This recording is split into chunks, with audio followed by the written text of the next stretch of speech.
Hello दोस्तों, नमस्ते, प्रणाम। किशन बनी लो आप लोग। हम तो आशा करते हैं आप लोग बहुत अच्छा करो। आज हम आप लोग के एगो बहुत ही चुटकुला, बहुत ही सुंदर सा नाचे के गीत सुनाता नहीं।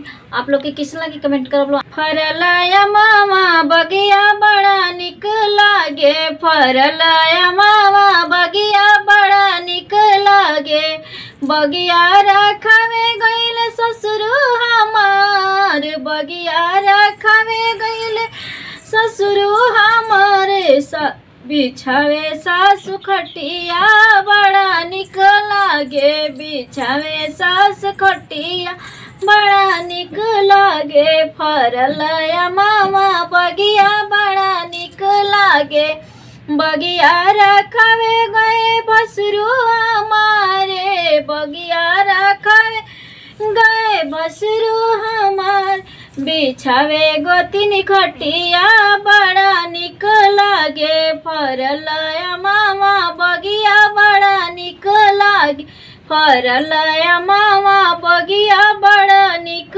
लागे। बढ़िया।